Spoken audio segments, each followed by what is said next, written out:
ಎಲ್ಲಿಗೆ ಹೋಗೋದು ಪಪ್ಪು ಇವತ್ತು? ಎಲ್ಲಿಗೆ ಹೋಗೋಣ ಹೇಳು. ಗೊತ್ತಿಲ್ಲ. ನಿಮಗೆ ಗೊತ್ತೇನ್ರಿ ಶರತ್ ಅವ್ರೆ? ಮೇಡಮ್ ಅವ್ರೆ ನಿಮಗೆ ಬಚಿಕಬೇಡಿ, ಹೇಳಿ ಎಲ್ಲಿಗೆ ಹೋಗೋದು ಅಂತ. ನೋಡಿ ಫ್ರೆಂಡ್ಸ್, ಇವತ್ತು ಮನೆ ಕೂತು ಬೇಜಾರಾಗಿ ಸಂಡೇ ಎಲ್ಲಾದರೂ ಔಟಿಂಗ್ ಹೋಗೋಣ ಅಂತ ಹೊರಟಿದ್ದೀವಿ. ನಮಗೂ ಗೊತ್ತಿಲ್ಲ ಎಲ್ಲಿಗೆ ಹೋಗ್ತೀವಿ ಅಂತ. ಏನೋ ಒಂದು ಸರ್ಪ್ರೈಸಾಗಿ ಎಲ್ಲ ಒಂದು ಪ್ಲೇಸಿಗೆ ಕರ್ಕೊಂಡು ಹೋಗೋಣ ಅಂತ ಡಿಸೈಡ್ ಮಾಡಿದ್ದೀನಿ. ಇವ್ರಿಗೆಲ್ಲವ ನಂಬ್ತಾ ಇಲ್ಲ ನನ್ನನ್ನು, ನಾನು ಸರ್ಪ್ರೈಸ್ ಕೊಡ್ತೀನಿ ಅಂದರೆ. ನೋಡೋಣ ಯಾವ ಪ್ಲೇಸ್ ಅಂತ ನೀವು ಗೆಸ್ ಮಾಡಿ. ಸರಿ ಹೊರಡೋಣವಾ?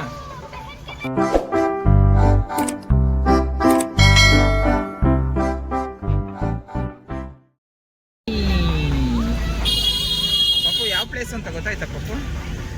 ಹಾಂ, ಗೊತ್ತಿಲ್ವಾ? ಸರಿ, ನಾನೇ ಕರ್ಕೊಂಡು ಹೋಗ್ತೀನಿ. ನೋಡು, ಯಾರಾದರೂ ಬೆಂಗಳೂರಲ್ಲಿ ಸಿಟಿ ಒಳಗೆ ಆ ಟ್ರಾಫಿಕ್ಕು ಜಂಜಾಟ ಅಂತ ಕೂತು ಬೇಜಾರಾಗಿದ್ದರೆ ಒಂದು ಔಟ್ ಬನ್ನಿ. ಇದು ಯಾವ ರೋಡು ಅಂತಂದರೆ ಹೆಸರುಘಟ್ಟ ಮೇನ್ ರೋಡು. ನೀವು ಚಿಕ್ಕಬಾಣ 8ನೇ ಮೈಲಿಗೆ ಬಂದು ನೆಲಮಂಗಲ ರೋಡು 8ನೇ ಮೈಲಿಗೆ ಬಂದು 8ನೇ ಮೈಲಿಂದ ಹೆಸರುಘಟ್ಟ ಮೇನ್ ರೋಡ್ ಅಂತ ಹೊಡೆದ್ರೆ ಈ ರೋಡಲ್ಲಿ ಕರ್ಕೊಂಬರುತ್ತೆ. ನೀವು ಹೆಸರುಘಟ್ಟಕ್ಕೆ ಹೋಗೋವರೆಗೂ ಚಿಕ್ಕಬಾಣವರ ಸಿಗ್ನಲ್ಗಳು ಮುಗೀತು ಅಂದರೆ ಅಲ್ಲಿಂದ ಮುಂದಕ್ಕೆ ಈ ಥರ ಹಳ್ಳಿ ರೋಡು ನಿಮಗೆ ಹಳ್ಳಿದೇ ಒಂದು ಫೀಲ್ ಕೊಡುತ್ತೆ. ನೀವೇ ನೋಡಿ ರೋಡೆಲ್ಲ ಯಾವ ಥರ ಇದೆ ಅಂತ. ಮೊದಲು ಇಲ್ಲಿ ಎಲ್ಲ ಇದನ್ನು ರಾಜರುಗಳು ಬಂದು ಬೇಸಿಗೆಯಲ್ಲಿ ತಂಗುದಾಣಗಳು ಅಂತ ಮಾಡ್ಕೊತ ಇದ್ರು. ಅವರು ಅವಾಗ ಕುದುರೆ ರೋಡ್ ಇದು, ಆ್ಯಕ್ಚುಲಿ ಕುದುರೆಗಳನ್ನು ಓಡಿಸ್ಕೊಂಬರೋಕ್ಕೆ ಮಾಡ್ಕೊಂಡಿದ್ದಂಥ ರೋಡು ಇದು. ಆ ರೋಡನ್ನ ಇವಾಗ ಟಾರ್ ರೋಡ್ ಮಾಡಿದ್ದಾರೆ. ಸೊ ಅದಕ್ಕೆ ನಿಮಗೆ ನೋಡ್ತಾ ಇರ್ಬೋದು, ನೀವು ಬರೀ ಒಳ್ಳೆ ಹಾವು ಥರ ನೇರವಾದ ರೋಡು ಒಂದು ಕಡೆನೂ ಇಲ್ಲ ಇಲ್ಲಿ. ಇದು ಕುದುರೆ ರೋಡ್ ಆಗಿರೋದ್ರಿಂದ ಕುದುರೆಗಳು ಹೆಂಗೆಲ್ಲ ಹೋಗ್ತಾ ಇತ್ತು ಅದನ್ನೇ ರೋಡ್ ಮಾಡಿಬಿಟ್ಟವ್ರೆ. ಬಟ್ ಆದರೂ ನಿಮಗೆ ಹಳ್ಳಿ ಫೀಲ್ ಕೊಡುತ್ತೆ, ಒಂದು ಫ್ರೆಶ್ ಗಾಳಿ ಸಿಗುತ್ತೆ. ಯಾವ ಕಡೆಯಿಂದ ಯಾವ ಕಡೆ ನೋಡಿದ್ರು ನಿಮಗೆ ಫುಲ್ ಗ್ರೀನರಿ ಇರುತ್ತೆ. ಓಕೆ, ನಿಮಗೆ ಯಾರಿಗಾದ್ರೂ ಬೇಜಾರಾಗ್ತಾ ಇದ್ದರೆ ಖಂಡಿತ ಇಲ್ಲಿ ಬಂದರೆ ರಿಫ್ರೆಶ್ಮೆಂಟ್ ಸಿಗುತ್ತೆ ಅಂತ ನಾನು ಭರವಸೆ ಕೊಡಬಹುದು. ನಿಮಗೇನು ಅನಿಸುತ್ತೆ ಕಾಮೆಂಟ್ ಮಾಡಿ. ಮತ್ತು ಯಾರೆಲ್ಲ ವಿಡಿಯೋ ನೋಡ್ತಾ ಇದ್ದೀರಾ, ಫಸ್ಟ್ ಟೈಮ್ ನೋಡ್ತಾ ಇರೋರು ಸಬ್ಸ್ಕ್ರೈಬ್ ಮಾಡ್ಕೊಳ್ಳಿ. ಅದು ನಮಗೆ ಈ ಥರ ಒಂದು ವೀಡಿಯೋಸ್ನ ಮಾಡೋಕ್ಕೆ ಮೋಟಿವೇಶನ್ ಆಗಿರುತ್ತೆ. ಮತ್ತು ಇದೇ ಥರ ವೀಡಿಯೋಸ್ನ ನೀವು ನಿಮ್ಮ ಫ್ರೆಂಡ್ಸಿಗೂ ಕಳಿಸಿ. ಯಾರೆಲ್ಲ ಬೆಂಗಳೂರಲ್ಲಿ ಸ್ಟೇ ಆಗಿದ್ದಾರೆ ಎಲ್ಲರಿಗೂ ಆಲ್ಮೋಸ್ಟ್ ಬೋರ್ ಆಗಿರುತ್ತೆ. ಬೆಂಗಳೂರು ಜೀವನನೇ ಹಂಗೆ, ವಾರೆಲ್ಲ ಡ್ಯೂಟಿಗೆ ಹೋಗಿ ಬಂದು ಸಂಡೇ ಆದರೆ ಎಲ್ಲೋ ಹೋಗೋಣಪ್ಪ ಅನ್ನೋ ಒಂದು ಜಂಜಾಟದಲ್ಲಿ ಇರ್ತಾರೆ. ಇದೊಂದು ಒಳ್ಳೆಯ ಒಂದು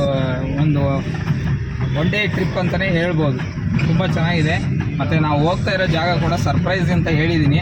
ಸೊ ನಿಮಗೆ ಅಲ್ಲಿ ಹೋದ್ಮೇಲೆ ಗೊತ್ತಾಗುತ್ತೆ ಯಾವ ಜಾಗ ಅಂತ. ತುಂಬ ಚೆನ್ನಾಗಿದೆ, ನಾನು ನೋಡಿದ್ದೀನಿ. ನಮ್ಮ ಜೊತೆಗಿರೋರ್ಗೂ ಅದನ್ನು ಇವತ್ತು ತೋರಿಸ್ತೀನಿ ಯಾವ ಜಾಗ ಅಂತ.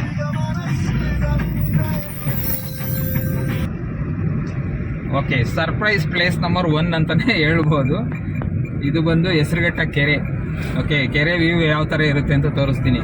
ಒಂದಾನೊಂದು ಕಾಲದಲ್ಲಿ ಇದು ಬಂದು ಫೇಮಸ್ ಕೆರೆ. ಇದರಿಂದ ಕೂಡ ಏನು ಬೆಂಗಳೂರು ನಾರ್ತ್ ಏನಿದೆಯಲ್ಲ, ನಾರ್ತ್ಗೆ ಬಂದು ವಿಶ್ವೇಶ್ವರಯ್ಯನ ಕಾಲದಲ್ಲಿ BWSSB ಇಂದ ವಾಟರ್ ಸಪ್ಲೈ ಇಲ್ಲಿಂದ ಈ ಕೆರೆಯಿಂದ ಮಾಡ್ತಾಯಿದ್ರು.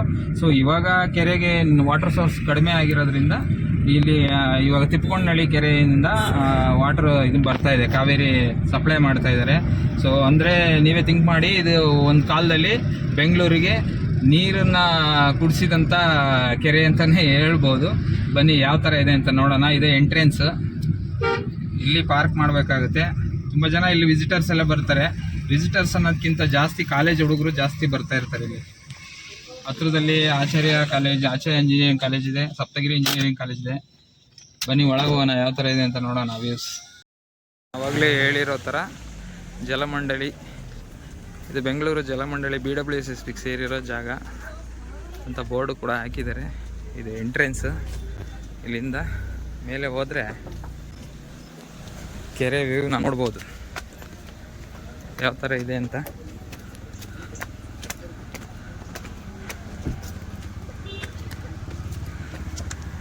BWSSB ಬೋರ್ಡ್ಸ್ ಎಲ್ಲ ಹಾಕಿದ್ದಾರೆ ನೋಡಿ, ತುಂಬ ಚೆನ್ನಾಗಿದೆ. ಪ್ಲೇಸ್ ಕೂಡ ಅಷ್ಟೇ ಚೆನ್ನಾಗಿದೆ ನೋಡಿ. ಇದೇ ಕೆರೆ ಪ್ರದೇಶ. ತುಂಬ ದೊಡ್ಡ ಕೆರೆ ಇದು. ಹೇಳಬೇಕು ಅಂದರೆ ನೋಡೋಕ್ಕೆ ಇಷ್ಟು ಕಾಣುತ್ತೆ, ಬಟ್ ಅದು ವಿಸ್ತೀರ್ಣದಲ್ಲಿ ತುಂಬ ದೂರ ಇದೆ.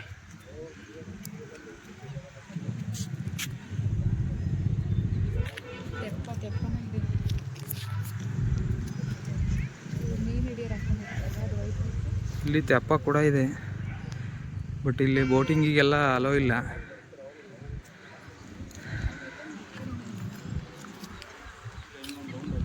ಇಲ್ಲೆಲ್ಲ ಬರ್ತಾರೆ.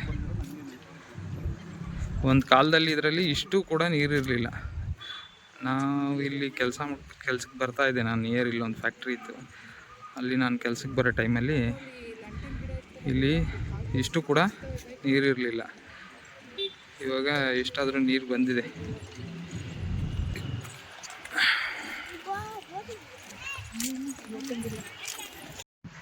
ಅದು ಏನು ನೀವು ನೋಡ್ತಾ ಇದ್ದೀರಾ ಆ ಕಡೆ ಕೆರೆನ, ಆ ಕೆರೆ ಆ ಕಡೆ ಭಾಗ ಏನು ಕಾಣುತ್ತಲ್ಲ ಅದೆಲ್ಲ ಬಂದು ICAHR ಅಂದರೆ ಇಂಡಿಯನ್ ಅಗ್ರಿಕಲ್ಚರ್ ಇದಕ್ಕೆ ಸೇರುತ್ತೆ. ಸೆಂಟ್ರಲ್ ಗೌರ್ಮೆಂಟ್ ಇದು ಬಂದು ಲ್ಯಾಂಡು. ಅದೆಲ್ಲ ಹೆಚ್ಚು ಕಮ್ಮಿ 106 ಎಕರೆ ಇದೆ.